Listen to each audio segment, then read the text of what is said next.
یہ سبق ہے سب بیویوں کے لیے کہ وہ چاہے تو اپنی اولاد کے علاوہ اپنے خاوند کی بھی تربیت کر سکتی ہے، ہاں اگر وہ خود تربیت یافتہ ہو تو۔ السلام علیکم۔ 2 ماہ سے کوئی میرے دروازے پر روزانہ کچرا پھینک کر چلا جاتا، بڑی کوشش کے باوجود وہ پکڑ میں نہیں آیا۔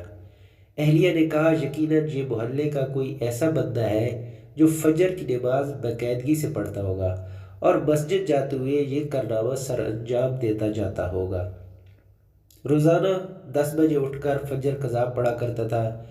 20 دن قبل میں نے اہلیہ سے فجر میں اٹھانے کا کہا تو اہلیہ حیران کہ یہ آج سورج مشرق کی بجائے مغرب سے کیسے نکل رہا ہے۔ خیر انہوں نے مجھے اگلے روز فجر کے وقت اٹھا دیا۔ میں نے اٹھتے ہی کھڑکی سے نیچے جھانک کر دیکھا تو دروازے پر کچرا موجود نہیں تھا۔ فٹافٹ وضو کیا، کھڑکی کے پاس ہی مصلی بچھایا اور 2 رکعت سنت کھٹاکھٹ پڑھ کر پھر سے جھانک کر دیکھا تو کچرا دروازے پر پڑا میرا منہ چڑھا رہا تھا۔ خیر پھر 2 رکعت فرض پڑھ کے دوبارہ سو گیا۔ اگلے دن سنت کی بجائے فرض پڑھتے کچرا پھینک دیا گیا۔ 4 دن اسی طرح گزر گئے لیکن کچرا پھینکنے والے کو پکڑ نہیں پایا۔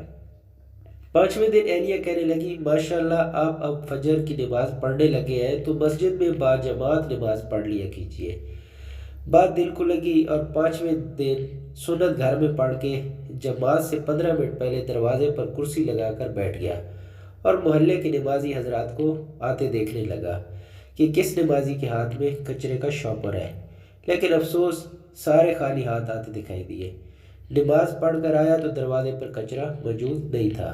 1 ہفتہ مسلسل پابندی سے باجماعت نماز پڑھنے کے بعد میں نے اہلیہ سے کہا بیگم اب کچرا پھینکنے والا شاید ڈر گیا ہے، جب ہی کچرا نہیں پھینک رہا، اب آپ مجھے فجر کے وقت نہیں اٹھانا۔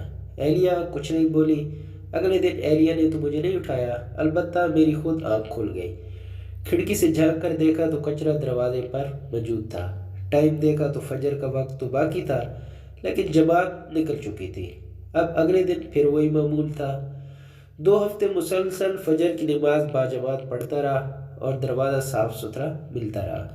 2 ہفتے بعد اب میری جماعت سے فجر کی نماز پڑھنے کی عادت ہو چکی تھی اور الحمدللہ میں باجماعت فجر کی نماز پڑھنا شروع ہو گیا۔ پھر کچھ دن بعد رات کے کھانے میں اس کچرا پھینکنے والے کا ذکر آ گیا۔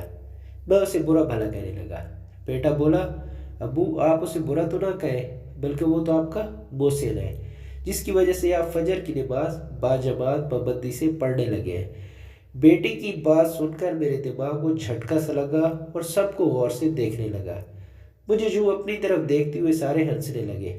بیٹا کہنے لگا ابو آپ کی وہ محسن اور کوئی نہیں بلکہ امی ہے، آپ امی کا شکریہ ادا کیجئے۔ میں نے اہلیہ کو دیکھا تو کہنے لگی جب گھی سیدھی انگلی سے نہ نکلے تو ٹیڑھی انگلی سے نکالنا پڑتا ہے۔ یہ سبق ہے سب بیویوں کے لیے کہ وہ چاہے تو اپنی اولاد کے علاوہ اپنے خاوند کی بھی تربیت کر سکتی ہے، ہاں اگر وہ خود تربیت یافتہ ہوں تو۔